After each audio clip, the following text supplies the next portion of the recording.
sound of a creaking microphone can only mean one thing. It makes me happy. It's Pint Comics. Sir John and Johnny Ganache here. Sunday night, 6:30 p.m. WESU Middletown, WESUFM.org if you want to check us out online. Or if you're within the confines of our antenna, which is the parking lot here at our studio, 88.1 FM. Oh, we go further than that. All the way to the left hand now. You can get us throughout Connecticut. John, what's going on? Not much. No? Not much. You know, it's been a busy week. Busy week. Yeah. I'm aware that we have a special guest on the other end of the WESU hotline. Yes, the hotline. Yeah. It's the hotline. You like now? that? I'm naming it the hotline, The yeah. hotline. Big red telephone hotline. Who do we have on with us this week? This week, our special guest is Tom Peyer of, he's been around the industry for quite a while now, but mainly known now for Ahoy comics. I love Ahoy comics, by the way. We all love Ahoy comics. We've read pretty much everything they've put out at this point.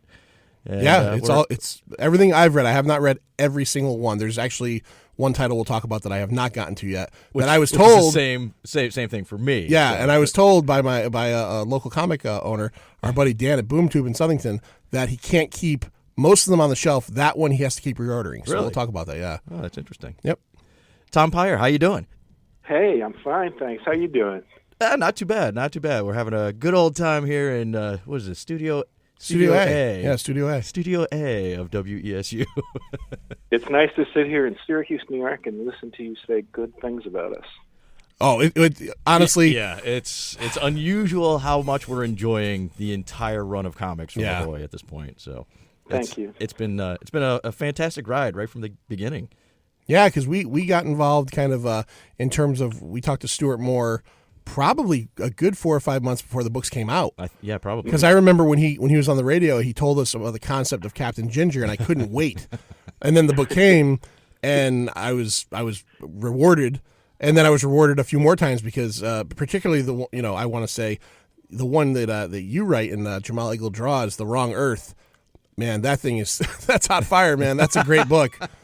Thanks. And I read High Heaven. I haven't read The Wrong Earth, and you haven't read. I haven't read that. And I think High Heaven is just one of the smartest books I've read in quite a long time. It's just unusually over the top and entertaining. And I think is that which is the one that Dan's been selling. The one that actually I guess he said he's had to reorder more is I'm going to get the title wrong. The Edgar Allan Poe Snifter of Terror. Yeah, he said that title right. Did I get the title right? He said that one is the one. He said they're all selling well. He said that one is the one that he's gone back to more to reorder. Each copy. Interesting. Yeah. Oh, no kidding. Yep. Good. Yeah, that's our anthology book, and we have a lot of great creators in that. And we've had a couple Mark Russell stories where he is building this mythology of. It's kind of like a Hammer Films horror mythology centered on monsters that you've seen on cereal boxes. Okay, all right. Which I probably shouldn't name, but you know what I'm talking about. Oh, yeah, no, we got it. Yeah, and it's really funny. And we've had contributions from Rick Geary and Rachel Pollack and all kinds of people you don't see in comics all the time who are doing great work. Rick Geary has done some awesome historical graphic novels that I've read off and on through the years. They're fun stuff. Yeah, I'll be honest, I'm not familiar. Rick, he's been around. He's been in the industry for quite a while. So Rick used to do a strip in the back of National Lampoon a long, long time ago when it was good, and I followed it very closely. And it's really been great to seek him out and get him involved in this and work with him. I just really admire him and admire his work. So besides writing The Wrong Earth, what is your actual title at Ahoy? You can call me Chief. I'm the editor-in-chief. Yeah, you are the EIC. I've always wanted to be. And yet no one calls me Chief. I don't get it. You've been waiting all these years to get to that point where someone's like, I need this on my desk by 9:30. And it's like, okay, Chief, and you're not getting any of that. I'm not getting any of that. Oh, they call man. me Tom. They call me Peyer. They don't call me Chief ever. Do they call you boss? No. Oh. No, they don't call me anything like that. It's unacceptable. So how did your involvement with this begin in terms of... It started with three friends. Hart Seeley, our publisher, Frank Camuso, our chief creative officer, and I have been friends for decades. And Frank's a terrific cartoonist. He was an editorial cartoonist for years, and now he does really nice graphic novels for children. Edison Beaker, Creature Seeker is his latest series. And it's about a kid who sort of like it's thrown into his family business, which is an exterminator that secretly catches monsters. It's a great book. But anyway... That's pretty cool. Yeah, it sounds great. And Hart Seeley was a newspaper reporter here in Syracuse for decades. And he retired and just wanted to do something. I always say that he was insufficiently despised as a reporter, so he had to become a publisher. So it was his idea, really, and we just threw this together. And can you tell us what Ahoy is actually standing for, or is that still a big secret? Somebody guessed it. I've heard, but I never got the response as to what it was. I believe I'm going to reveal it in #Danger #1. Oh, okay. Which comes out on May 1st.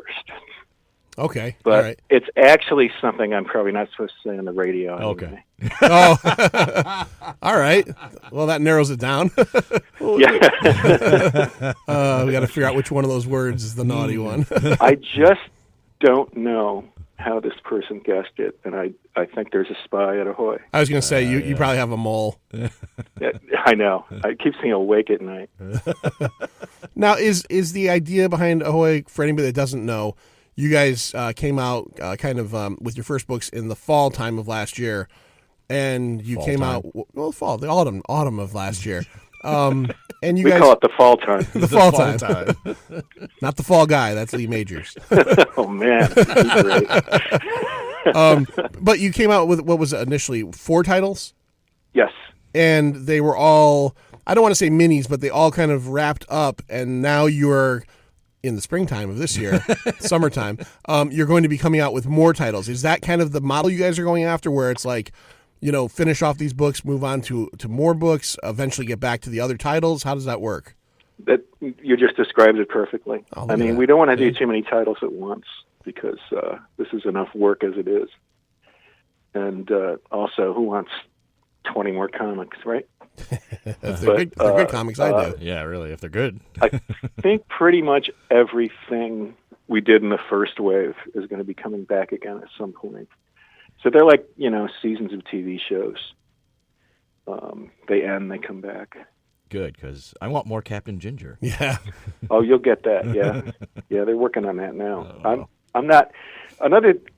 One thing we really believe in is giving people enough time to do their work. Right. And shipping books on time. So there might be a wait involved, but when we come back, we'll be ready.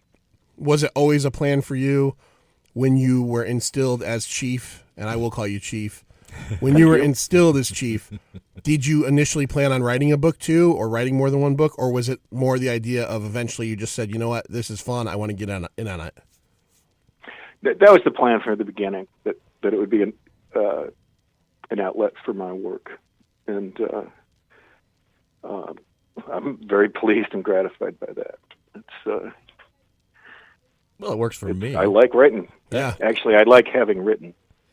I actually had followed you through DC all the way from Rebels, so I'm. Oh, you poor man! I love that series. Thank you. It was a good follow up on the Legion, the acronym Legion. I know. I haven't read it, which I was a big fan of that. And then Rebels was a good, not a conclusion, but a good sequel to that, because it just kind of dovetailed right into it. Was Rebels the book they introduced Lobo in, or is that Legion? No, Lobo was way before. Was that way before? Okay. Yeah, he was. Lobo started in like what was that book? Omega Men. Omega Men, yeah. Wow. He wore spandex. Everybody. He was very different when he started. Yeah. Yeah, quite a bit. I think it was Alan Grant and Simon Bisley who made him into the Lobo we know today. Sounds about right. With the first big Lobo miniseries that was a smash hit. Yeah. Yeah. Yeah, the main man. Yeah. Well, I can tell you, Chief, for sure that that you have a very big fan of one of your series sitting here with Sir John, because for a long time now, anybody with an earshot when we're talking about DC, and John is the guy who believes that DC ended like 20 years ago. He's only, he doesn't like any of the New 52 or the Rebirth stuff. His DC is all the prior stuff. But he loves and will tell anybody that'll listen about the Hourman series, which you wrote back in, what was it, the late 90s maybe? Yeah. Thank you. Thank you. I loved working on that so much. Yeah, it was great. It was a case. First of all, I was inspired by Grant Morrison, who sort of, I didn't really create it. He just kind of sent me an email saying, "Why don't you do, like, in vague terms, broad terms, this and this and this?" And I'm like, "These are great ideas." And also with Rags Morales drawing it and our editor, Tony Bedard, it was a case where everybody was rowing in the same direction. And I think it clicked in creatively anyway, and it worked. There are things from that title I still wish someone would go back to. The time point with, I think, was it the Chrononaut? Or this guy that was stuck in time, and they go and find him in this little time piece. You know what's really funny about that? It's really a fun story about that book too. Is that what did that book last? Like 30 issues, maybe. It was like 25, maybe, yeah. something like that. Since you've been talking about it, particularly in the last year, every time I go to a show and I look through the bins, I look for it. I've never seen one issue of it. Yeah. Really? Yeah, I honestly, it's everyone's treasuring their copy. I think they are. I can't read it because I can't find it. It had a very vocal community on the old DC message boards back when it was being published. The fans that read it would go on the message boards and just chatter away with each other, and it was entertaining. Oh, nice. Thanks. Yeah, it was a very, very strong fandom base on this book that almost made it. Yeah. That was the first time I felt like, rather than trying to please some pre-existing set of conditions, and I really tried to write like myself. Huh. And I mean, I did before to some degree, like I'd put jokes and everything and stuff, maybe in a way that other people didn't. But I really felt like this was my book and my personality, and anything I wanted to do would be fine. There was so much positivity in it. It's unusual that you don't get a lot of that. Everything's so doom and gloom in a lot of the comics these days. And a lot of it nowadays, yeah. Yeah. Yeah. I would never say a word against doom and gloom. It's necessary. I think in a way it's easier than the alternative. Yeah, maybe. Well, not that it's all doom and gloom, but you also had not a long run, but you wrote The Authority too, correct? I had a very short run on Authority. I did like 4 fill-in issues. Okay. I haven't read them in years. I've read pretty much all the early Authority, so I'm sure I did read those. But there's a book that is pretty much doom and gloom. Yeah. It was. Yeah, that still gets reprinted and stuff. So. Well, I would imagine. You can see that. Yeah. And you've done a lot of editing too. I have. I started out working for Karen Berger in the days before she started Vertigo, and I was there when she started it, and I was one of the Stuart Moore and I were 2 of the original editors she was working with on that, and that was pretty exciting. And that was a real education for me. I was working directly with writers like Peter Milligan and Jamie Delano and Grant Morrison.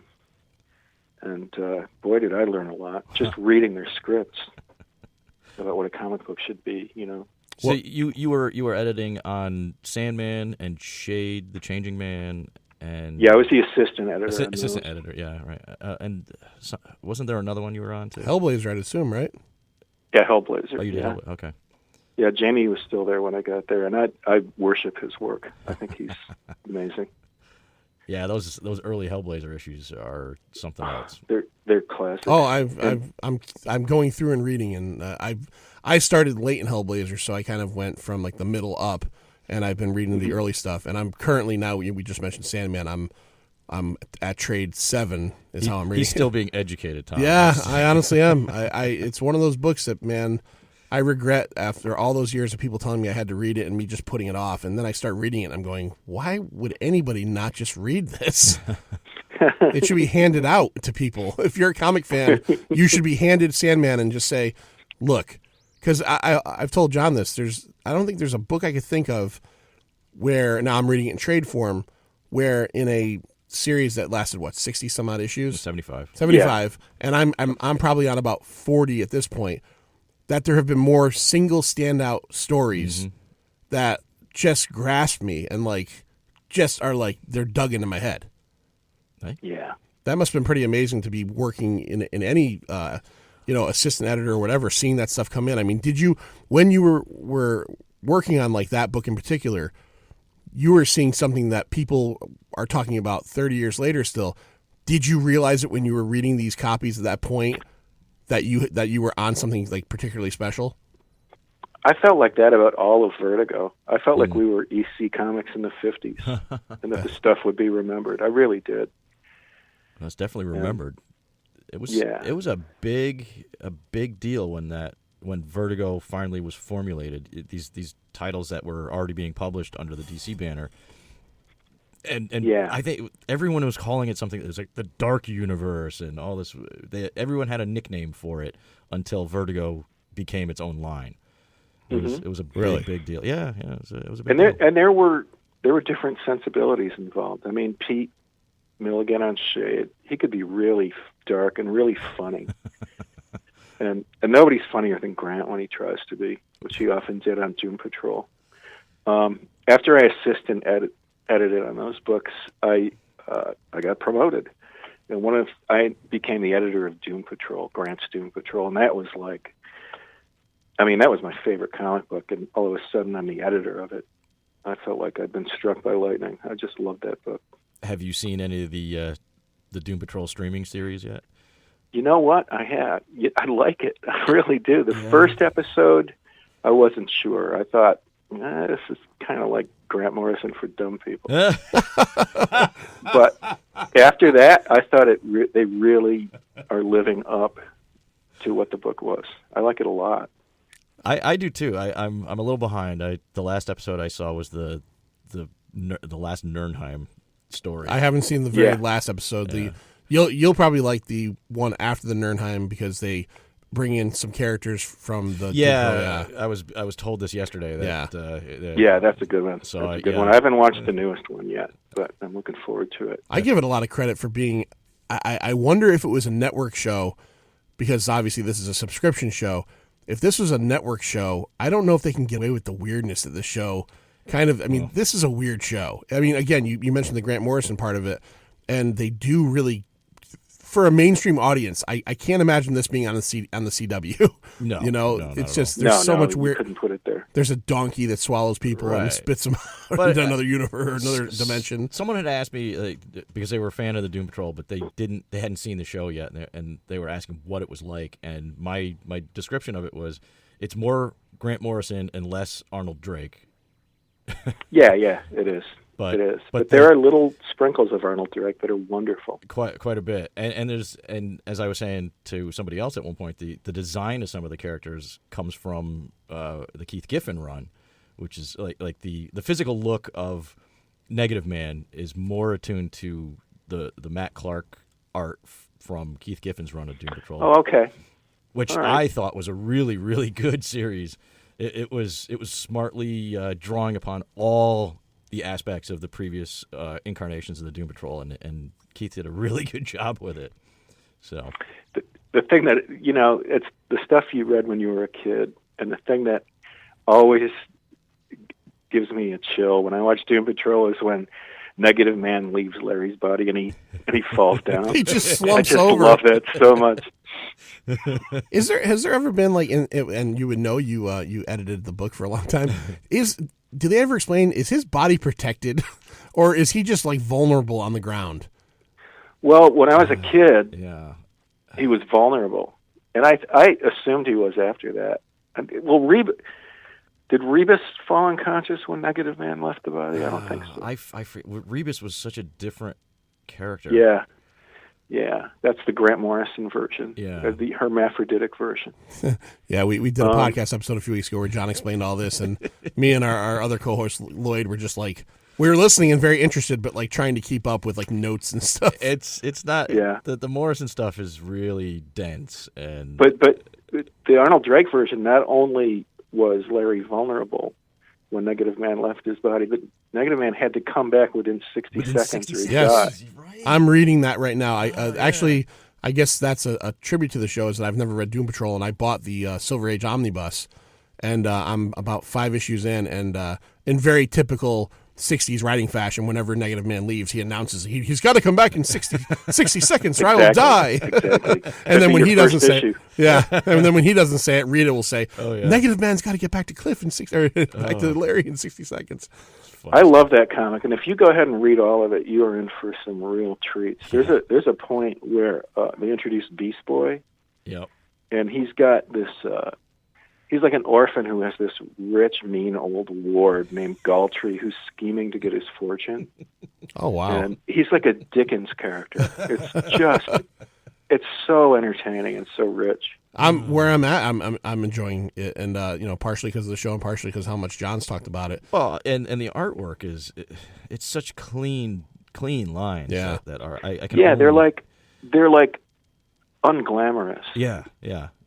In kind of an honest way. I love that art. I did too, and I haven't seen the reproductions that you're reading, so I can only imagine what it looks like. It looks now. good, and my wife had probably 5 years ago got me the Grant Morrison omnibus, and I'll be honest, for years I've been afraid to read it for 2 reasons. Number one, Grant Morrison can be heady, so I'm like I've got to be able to have a clear mind and not be tired to read this.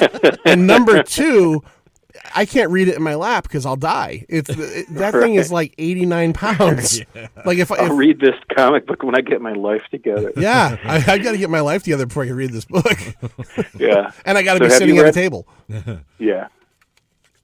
So are you still putting it off? I'm gonna finish the Silver Age one, and I've been picking up the Kupperberg issues that preceded Morrison. Okay. Gonna read those, then go into Morrison. And I actually picked up the whole series of who did it? Maybe in the early Arcudi. Arcudi did a great run. I have that. I have all of that. A Korean. I think he was Korean. Yeah, Tan Net, something like that. Yeah. He. Oh God, it was so different and so fun to read, all at the same time. So, I'll tell you something shameful, which is that once I've worked on a book, I can't read it anymore. Really? Even editing. I'm completely ignorant of any Doom Patrol or Legion or anything that came after me. I don't. Well, that's interesting. I'll be honest. After your run on Legion and Rebels, there wasn't much. They would pop up here and there. Mm-hmm. Are you worried about seeing what someone does with something that you've already worked on? Like in terms of like, I left this here. I like where I left it, and now even if you're afraid maybe you're going to think A, that they did something better you should have thought of, or B, you're like, oh my God, they're doing this with that. It feels like, all right, I'm not dating this comic book anymore. It's time for them to have their own life. Okay, that makes sense. So you're unaware of what happened to Hourman afterwards in the JSA? I get little glimmers. I mean, like I read, comic book websites and stuff. Yeah. I hear things. But what did they do to him? Did they kill him or something? He did sacrifice himself, but he still exists in the future.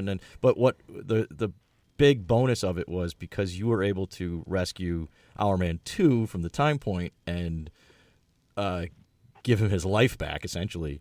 That character became much more important in the ongoing storylines. Oh, that's cool. Yeah, it actually was really cool. That is the most this is the most casually nerdy point we've ever had on the show, where you're explaining to the guy who wrote the book for 40 issues what happened to the character after he was done with it. That it's like it's like Inception. It's a dream inside of a dream inside of a dream. It's Pint Comics, baby. It's what happens here. I'm not proud of the fact that I can't read them after, but I just can't read them after. I feel like it's just been, Maybe I was a fan, and then maybe I was writing. And where do you go from there? So there you go. So I've got this great idea for High Heaven. If you want to hear it at some point. Let's hear it. Please sign this form indicating you did not save High Heaven. So, actually, to get back to Ahoy before the break in a few minutes, why don't you give everybody out there a quick synopsis of the 4 books that you guys have out now? And then when we come back from the break, we can start talking about the stuff that you guys are going to have coming out in the springtime. Great, okay. Well, in the first wave, and you're not too late to read any of this because we're going to have trade paperbacks coming out soon. But The Wrong Earth is about a campy 60s style silver agey superhero who accidentally swaps worlds with his modern updated grim and gritty vigilante version, so they're both stuck in each other's worlds where even the good guys don't share their values. And High Heaven is about a guy who dies and goes to heaven where everything is terrible and everybody hates him. And Captain Ginger is a starship that is staffed by humanoid cat people and also little 4-legged cats. And everyone in the book acts like a cat. It is and hilarious. Also like a space opera starship officer. It's really good. There's a June scratching Bergman. post on the bridge. It's Yes. Oh, I should also mention Wrong Earth is me and Jamal Igle, Andy Troy on colors, and it looks amazing. High Heaven is Greg Scott art, which is brilliant. Oh, it's beautiful. Andy on colors. June Brigman and Roy Richardson drew Captain Ginger, and it looks great. And then we have our anthology series that we talked about, Edgar Allan Poe's Snifter of Terror, where we mostly try to do really disrespectful, snarky adaptations of Poe stories. And often introduced by Poe at his drunkest. Oh, wonderful. Wonderful. all right. That sounds pretty good. I haven't read that one yet, so I feel like I'm failing here. Well, you made such an impression. I'm gonna throw this out there because I know he's listening. Our friend Dan, who runs a comic book store in Connecticut here, he actually said, "You're gonna have Tom Peyer on." He said, "You've got to talk to him for me, and maybe we can get something going on. We'll have an Ahoy day at the store." And I said, "Well, I will get you your email to him, and I will mention that. Maybe that'll be something that interests him. But I know that'll make him very happy to hear me say that on the radio." Cool. He's Send really me the digging info. it. I'll send you all the info. He's definitely digging that stuff, and it's flying off the shelves, and it looks great. I mean, the trade dress is great. Yeah. The logo is great, and it's cool to see, in an industry where so many books are being canceled or dropped, seeing new stuff. You know what I mean? I should mention John J. Hill, who did our design. The book. I was glad to hear you talk about the logo and trade dress and everything. The logo is by the Ahoy Bullets by Todd Klein, but that beautiful design on the covers and the non-comics pages is John Hill is just a wonderful designer. He's done a lot for DC and other publishers. We should bring that up. Is that there are extras in the comics, Prose stories and everything. Yeah, that's the thing. When the comic pages end, there's more to read. Yeah. And we can talk about that. I don't know when you have to go away, but there's stuff to say about it. Yeah, definitely. Yeah, well, you know what? Let's go on a break now. Sure. Let's take our little few minutes to talk about, I don't know, washing your hands or whatever it is that we're going to talk about. And when we get back, we'll be back with Tom Peyer from Ahoy Comics, and we'll talk about the slate of books coming out in the springtime. You're listening to Pint of Comics, and we're with the Chief. We'll be back in, as Chuck Woolery says, 2 and 2. This is Jim Rockford. At the tone, leave your name and message. I'll get back to you. Hey Jimmy, it's Jack Sullivan. Hey, I just wanted to let you know I'm playing the greatest music from the 50s and the 60s every Monday night at 9:30 p.m. on WESU 88.1 FM. We've got a live call-in line at 860-685-7700, 860-685-7700. Take care, Jimmy, and yeah, I'll get you that $50 I owe you real soon, okay? Hi, this is Nicolas Cage. When you're a teenager, there are a lot of things going on that can produce stress and anxiety. The pressures of school, dating, and the future in general can seem overwhelming sometimes. But there are healthy ways to deal with stress, ways to reduce it and channel your energy in positive directions. And you don't have to do it alone. The Will Rogers Institute has a free booklet with some really helpful information. For your free copy, visit wrinstitute.org and find us on Facebook and Twitter. What kind of help does the IRS have for identity theft victims? If you suspect you're a victim of tax-related identity theft, go to irs.gov/identity theft to learn how to prevent potential refund fraud and protect your tax account. At the IRS, combating tax-related identity theft is a top priority, and we are committed to prevention, detection, and assisting victims. And we're working with law enforcement to catch the criminals. For more info, go to irs.gov/identity theft to learn what the IRS is doing to help protect you. Sparky the Fire Dog here. Make sure your family has a fire escape plan, and they practice it twice a year. One important thing to practice is get low and go. If you see or smell smoke, it's important to get low and go. Protect your family from fire. For more information, visit sparky.org. We want to keep you, your family, and your community safer from fire. This message brought to you by the National Fire Protection Association and your local fire department. Visit sparky.org.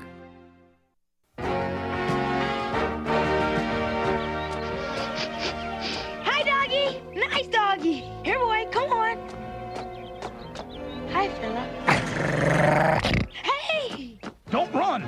What? Walk away slowly. He tried to bite me. Never try to pet an animal you don't know. He may be lost, sick, or scared. You mean he might be dangerous? That's right. If we don't know, we leave him alone. And we don't get bit. Now I know. And knowing is half the battle. G.I. Joe!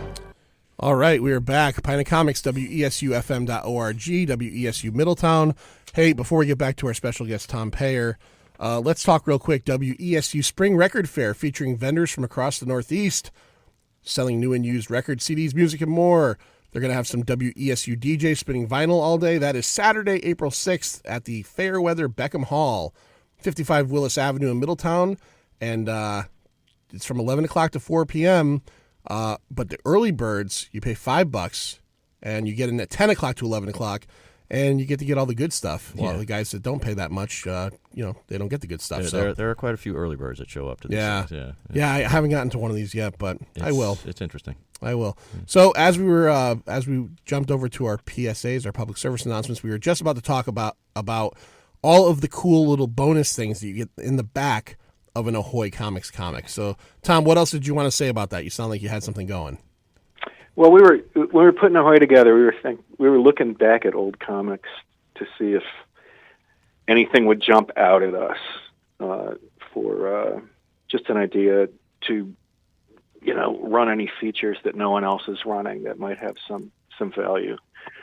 And those, before letter pages, they had those little one-page stories of, Captain America beating up spies, or it'd be some space opera thing or some cowboy thing. And we just looked at those and thought, what if these were good? So we got what I think are some really, really good short stories and humor pieces and poems now and then. The last issue of Edgar Allan Poe's Snifter of Terror has a crossword puzzle in it. It's a real crossword puzzle that is kind of hard. Uh-oh. And people are going to be marking up their comics. Oh, boy. Just the idea. I know. Xerox it. But a lot of it was the idea of you pay $3.99 for a comic and it's done in 5 minutes, Right. And we wanted to give people something they could really spend some time with. Those short stories are very, very good. Yeah, I've enjoyed them. Thanks. Almost entirely every single one. Yeah, and even like Wrong Earth had some mini comics in the back, like extra stories that kind of #danger. You didn't get that one? No. Oh, that's in that was in High Heaven, if I remember. Yeah, that's in the back of High Heaven. Oh God, that was just. The one I remember particularly in Wrong Earth was about the sidekick. not what's his name? Stinger. Yeah, It was about, I think the ones that Frank Camuso drew. Yes, he made them look like a 1940s comic. Yes, you could even see like the other page bleeding through the back page. Oh, yeah, it's really gorgeous stuff. Really gorgeous stuff. That's the guy I was telling you about, Frank Camuso. And and I should mention #Danger was also in the back of Captain Ginger, drawn by Randy Elliott. But Chris Giarrusso draws the main # stories, and they are wonderful. That job he does. Well, you didn't read those. I don't know if my comics reading a lot of times ends up with me like waking up 3 hours later sometimes with the comic like on the floor. So that might have been one of them. I know I read the stuff in Wrong Earth, although I will say that Captain Ginger I'm not done with either. I have a couple issues piled up, but it's a great book. It is a great book. I still laugh at the scratching post and wait till you get to the kitty litter. Yeah. Oh well, the engineer, right? Was it the engineer character is like just had a litter of pups or kittens, and she's nursing, and they need the ship to go, and like she's like in a minute. It's good stuff. And you said, Tom, is it planned out right now? Release dates on the trades for people if they wanted to catch up that way, or is that still planning? Wrong Earth's going to be out May 1st. Oh, perfect. Nice. And Captain Ginger and High Heaven will be out in June. And I think we'll save Poe for closer to Halloween. Is Poe a monthly book, or is it bi-monthly? It's monthly. We did 6 issues, and it's going into a hiatus now, but it'll be back. Okay. All right. Speaking of hiatus, what's coming up right now? Okay. Well, this week sees the release of Bronze Age Boogie by Stuart Moore and Alberto Ponticelli. And it is crazy. If you think Captain Ginger is something, this is apes and kung fu masters and barbarians and streetwise detectives and everything you saw in 1970s comics that weren't superhero comics. The last time there was like an explosion of different genres in comics, and they all come together in this crazy story that takes place in 1975 AD and 1975 BC. Yeah. We got the review copy from you guys, and I haven't looked at it yet. But yesterday I was looking at my email and I read the description as you just said that, and it takes place in 1975 AD and BC, and I went, oh man, I got to get my iPad out and look at this now. That just gives the title whole new meaning. Yeah. Yeah. Okay. Yeah, 2 Bronze Ages, absolutely. It's got a really nice backup series by Tyrone Finch, writer, and Morissette, artist, about the first bear to be shot into space by NASA in 1958. And which is probably a news item you don't know about. Is this the one that I think I read the title is Major Ursa? Yeah, Major Ursa. Okay, I read the title. I didn't see what it was. I didn't read the description, but that's very cool. Yeah. Ahoy, bringing the fun back to comics. Hey, bears in space, man. Well, that's the thing. We try to make every single comic we do funny on some level. Like, they don't have to be comedies. Right. They can be kind of satirical, or they can be kind of serious, but I just think sometimes the best, funniest comedy is not in sitcoms; it's in the drama shows on TV. I would agree with some of that, especially High Heaven is very comedic with a main character that's, I don't know if he's dislikable overall, or if you pity the guy, or you're just gonna laugh at his poor excuse of a life and how he continues to be as disruptive as he is when he's dead. His poor excuse of an afterlife. Yeah. I gotta pick this trade up. It was, I think it was issue 2 or 3 maybe, where I was like, this needs to be read by more people. Yeah. They all do. They all do. That's for sure. Definitely that. But I mean, just the way it was unfolding, it was just so perfect. So I really enjoyed it. Everybody I've told particularly about, and again, this isn't to to squeak the Chiefs' wheels here, but everybody I've told, particularly about Wrong Earth, who's picked it up, has said that's awesome. Yeah. Captain Ginger is an awesome book. It's a harder sell for me to get people to buy it, only because they're like, I think that the initial cats in space, but a few of the people that have picked that up have gone, that's great too. Yeah. But I guess Wrong Earth is maybe more of a easier sell because it's a superhero comic that's it's got a dark tone to it, but it's not okay. So superhero changes places with his kind of like Dark Knight Returns version of him. Batman 66 switches places with Frank Miller's Dark Knight, and then the other one's about a cat that flies. It isn't a starship and a bunch of cats. It's definitely a wild idea, but it's awesome stuff. Thank you. I could sit here for a whole hour saying thank you and having you call me Chief. No problem, Chief. So we got Bronze Age Boogie coming out. So we got Bronze Age Boogie. The next one to come out after that, a few weeks after, is called Planet of the Nerds. Oh, right. And it's by this wonderful writer named Paul Constant, who wrote those Stinger backup stories and all the other backup stories in Wrong Earth. And when you see him stretch out, he's going to be one of your favorites, I think. And it's drawn by Alan Robinson, who's a terrific artist, with colors by Felipe Sobriero. And anyway, it's about 3 high school jocks in the 80s who get accidentally cryogenically frozen. And they wake up in the world of 2019 where nerds run everything. It's like all the movies are comic book movies, and everybody's got a computer in their pocket. And all the Silicon Valley billionaires, most powerful people on earth, are nerds. And these jocks are like in hell. It's a wonderful series. Yeah, and then after that, because we're tired of putting out wonderful series, we're going to do a series of #Danger, which you mentioned was in the back of Wrong Earth. And it's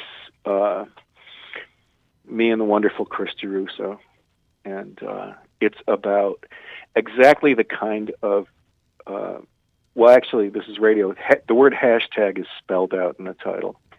And it's about the kind of people who would spell out hashtag. They just let little things get in the way of their lives entirely. They're like scientific adventurers, like Challenge of the Unknown or the Fantastic Four. It feels like they're the Challengers and the Blackhawks and maybe like Doc Savage's crew all put together.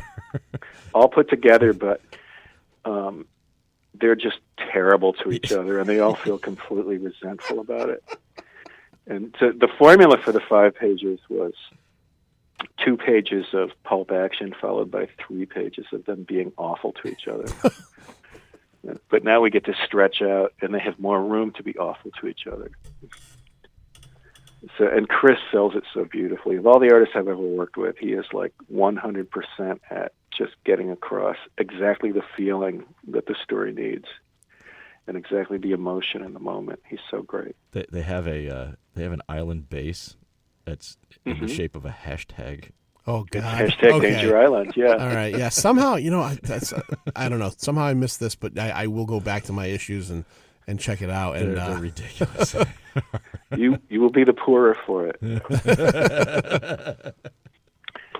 And that has another Paul Constant joint in the back, drawn by Fred Harper. And I asked him, we're going to do this like really silly story with really cartoony drawings, and I asked him to provide a backup feature that was bleak and depressing. And so he came up with this thing called Snelson. And Snelson was a sort of edgy, hip stand-up comic in the 90s. And now it's 2019, and he hasn't aged well, and he hasn't changed at all. And except that the fleeting glimpse of success he had in the 90s is long gone. So just prepare to just... I wouldn't read this sober. It's really bleak. That should definitely be on the trade dress. I wouldn't read this sober. Says the editor-in-chief of this book. That sounds like a night at the 2:15. Where Yeah. we can read it live. Yeah, we should. Yeah, we will have to read Snelson while we're recording.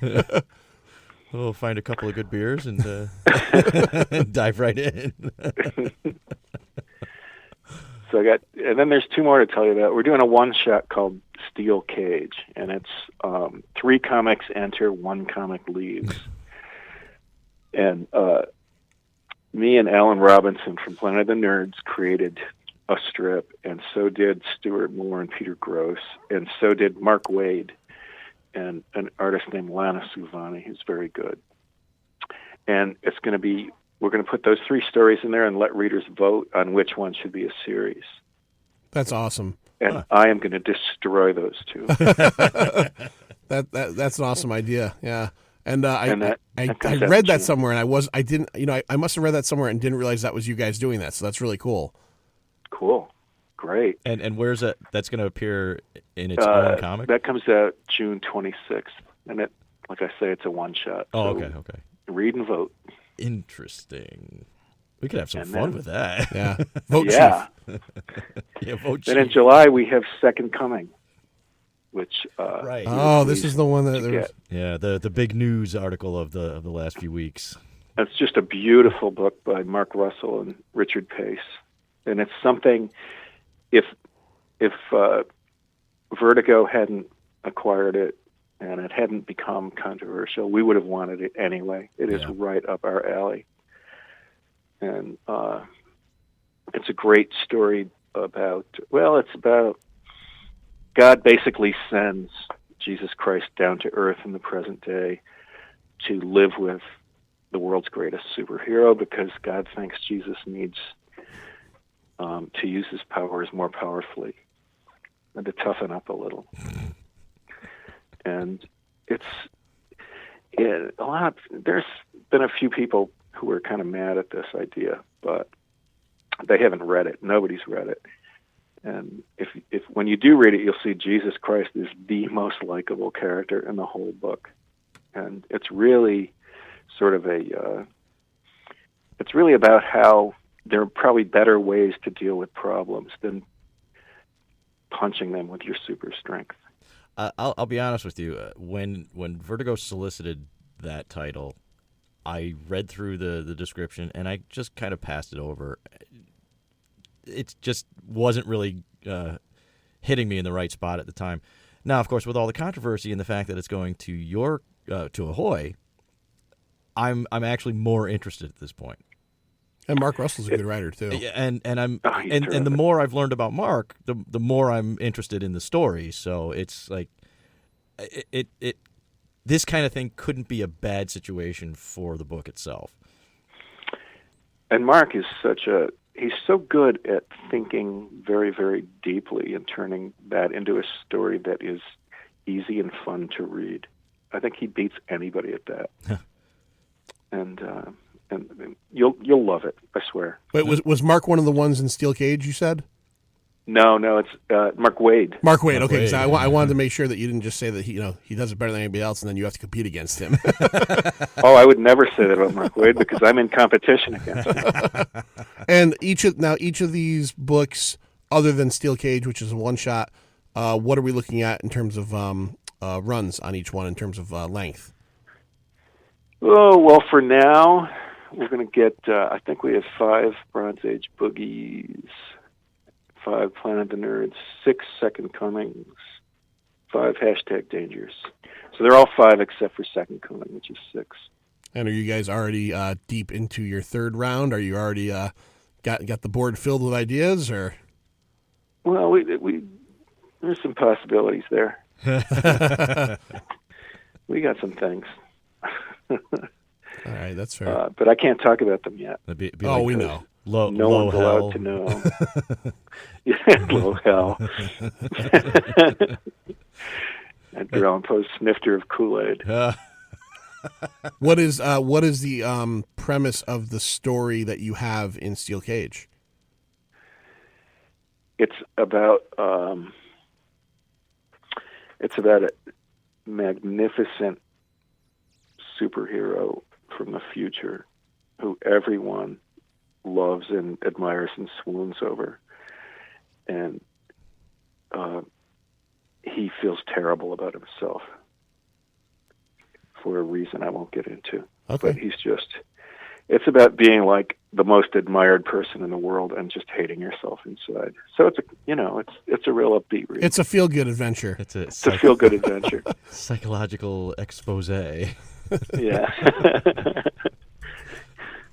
Everything's new at Ahoy. Yeah, well, I think we got some good ideas for comics here. Sure. Yeah, absolutely.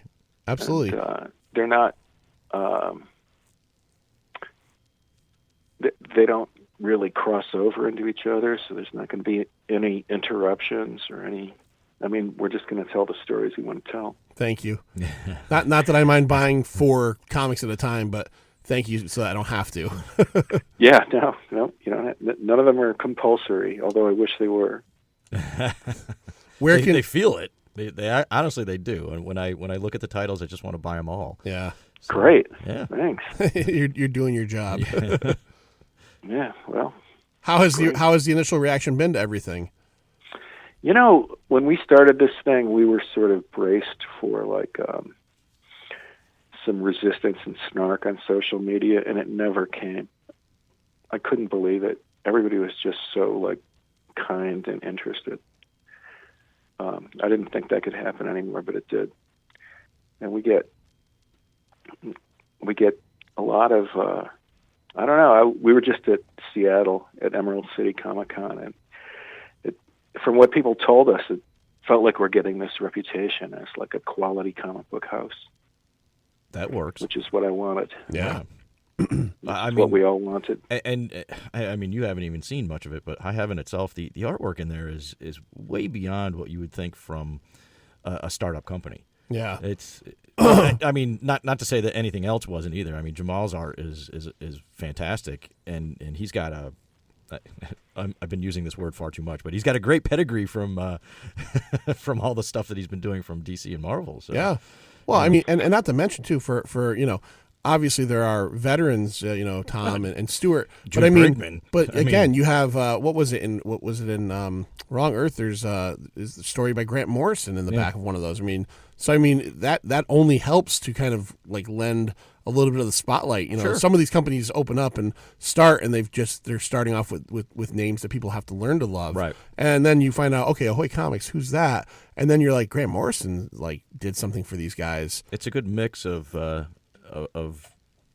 people with a lot of background, and then some new faces, and new names that I've. Yeah, because you got to have new names to eventually become the big names, but it helps to have the big names who are willing to go. Yeah, I'll jump in on this right off the bat. Yeah. Again, you said Mark Waid's doing something with you guys, which could, it won't because you're going to destroy him, Chief. But he could end up with his own book, which I'm sure maybe as a consolation prize you'll let him write a book for you anyway at some point. But well, it depends on how shameful his performance is in this one. But one of the horrible things you have to do when you start a comic book company is you have to sit in a meeting where everyone tries to think of an advertising slogan for you. And this is an experience to be avoided. But one of the ones we didn't do because it's kind of obnoxious is smart, funny, and good looking, and that's what we try to make all the books. Right. Yeah. We have really high art standards, and these artists really come up to it. And not just in the pencil work or the actual artistry, but the colorists. It's nice to see these colorists getting creator credit on the cover, and getting a bigger slice of the notoriety, I would say. Yeah, it's important. Yeah, it is, and in these books, it's something. And the everything on the comic page is important. Let me mention Rob Steen's lettering. It's just so it's elegant, and it's clear, and it helps lead you through the story. Yeah, in an unobtrusive way. It's so good. Lettering to me is very important, and it's very, very clear in your books, which I'm pretty pleased with. I find myself. Oh, go ahead. There's the Ahoy difference. We haven't talked about the Ahoy difference. Oh, let's talk about it. Page numbers. Ah, yes. That's helpful. We're proud of our page numbers. It's something because that people stopped doing them. I don't know why they stopped doing them. How do you talk about a story when you don't know what page you're on, you know? Yeah, no, I know, because I've had to go doing reviews, and I'm like, you should see the art on this particular page, and I have to go count the pages. I honestly, because I don't look for it, I didn't notice it was there, but that is great because, yeah, you're right. Check out page 7. It's like, oh god, now I have to. Is the inside cover a page? What do I got to start counting? I got to count. Yeah, now I got to count. I'm reading a comic. You don't have to count with us. It's just you do not have to count. Yeah, that should be your slogan right there. Right. For people wwho don't count. You don't like to count? So, Tom, where can everybody find you guys in terms of on social media, your website, all that good stuff, so that people could start flocking and flooding there? Well, our website is comicsahoy.com. And our Twitter handle is at Ahoy Comic Mags. At Ahoy Comic Mags. And I'm at Tom Peyer, always. With a very specific photograph of yourself. Or yes, or not Tom. yourself. Oh, yeah. Well, actually, today, through the show, I friended Tom. And I went, oh, God, this is not the right Tom, because that's Tom from MySpace. This is like someone making a joke. And then I went on and like, okay, no, it is Tom. He's making the joke. Yeah, it's me making the joke. I saw that come up. I was like, oh, I haven't seen that photo in so long. First friend. Oh. First friend. Everybody loves MySpace. Yeah. I still have an active account. And I can get into it. It's a rare thing. It's a very rare thing. John still has an active MySpace account. I do, and I wonder if I was on it not too long ago. My God, does the song still play when you go on? No, it's they've changed things since it got bought. Like all the music you had saved in your page, now plays through YouTube. Oh, really? Yeah. And it like rotates. I honestly didn't even realize till you said it a few months ago that MySpace was a thing anymore. I thought it was just gone. Some musician bought a chunk of it, and I can't remember who it was. Like Eminem or somebody like that. Some musician. Some musician. Tom Peyer, thank you so much for being on tonight, talking about Doom Patrol, Hourman, all that good stuff, but most importantly, Ahoy Comics, because we're not just saying it. We do love it. I'm gonna get you the info to that comic shop that would love to do something with you guys. Or, yeah, actually, if you want to hang on the phone after, I'll talk to you. I can tell you it's on 1475 Meriden Waterbury Road in Southern Connecticut because we had to do a video there one time, and I know the address by heart. You're gonna get spanked by our station manager. That's right. Yeah, no commercials. Don't go there. But thank you so much, Tom. We really appreciate it. Thank you, guys. It was really fun. All right. I'm glad you enjoyed it. Hang on, though. I do want to talk to you off the air. Will do. Okay. And 2 weeks from tonight, we have Stuart Moore back. Stuart is the writer, creator of Captain Ginger and Bronze Age Boogie. So this is like a twofer. It's a twofer. It's a fortnight twofer of Pint of Comics, Ahoy Comics goodness. Next week we will have Eric Bloomquist, who is a local writer and director who has a movie that is actually in theaters now called Long Lost. I got a chance to see it last week. I really dug it. We have a review on our website that Chris Frodell wrote for us. He checked it out. He liked it as well. So it's in limited engagements in the state right now. Check it out. Go check the movie out. Coming up next, John, who do we have coming up next here on WESU? Oh, it's Uncle John. Uncle John, man. It's like episode number 893. Yeah, it's the old John Air. night at the... That's right. That's right. At WESU. So. All John night here. So anything else from you, John? Anything you want to talk about? No. We got the whole podcast. So, find us there, man. Yeah, find us on the podcast, www.pintofcomics.com. And go to the website and check us out. And at some point, I'll fix that logo. Yeah, please do. I hate that old logo. Gotta fix my computer first. One thing at a time. Pint out. We're out. We are leaving.